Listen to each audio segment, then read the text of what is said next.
কবর যত কঠিন, কিয়ামত তার চেয়ে অনেক অনেক অনেক বেশি কঠিন। কিয়ামত যত কঠিন, জাহান্নাম তার চেয়ে অনেক অনেক অনেক বেশি কঠিন। কিয়ামতের মাঠে মানুষের পরনে কাপড় থাকবে না, উঠেই উলঙ্গ অবস্থায় দৌড়াতে থাকবে, তার বিবেক থাকবে না। যেসব মহিলার পেটে বাচ্চা থাকবে, কখন পেট থেকে বাচ্চা পড়ে গেছে বুঝতে পারবে না।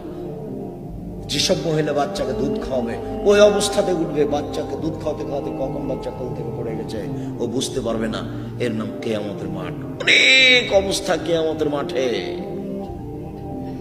সবার পাপ এবং নেকিকে ওজন করা হবে।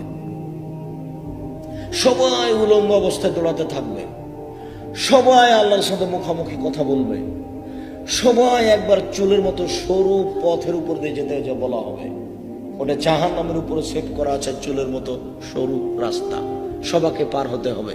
আর রাস্তার দুই দিকে কালালি বাঁকা লোহার আঁকড়া সেট করা আছে। যদি ভালো মানুষ হয় তাহলে বিদ্যুৎ গতিতে পার হয়ে যাবে, তার চেয়ে ভালো হলে সাধারণ গতিতে ঘোড়ার গতিতে পার হবে, তার চেয়ে কম হলে পশু প্রাণীর গতিতে পার হবে। আর যদি পাপী হয় তাহলে এই দুই দিকে আটকা পড়ে যাবে, সে নিচে পড়ে যাবে, নিচে জাহান্নাম আছে, এটা জাহান্নামের উপর দিয়ে সেট করা হবে। বলছিলাম কিয়ামতের মাঠের অবস্থা অনেক। এক সময় পড়তে বলা হবে, এ দেখেন আপনার কর্ম দেখেন, এক সময় নিজে আল্লাহ বলবেন দেখেন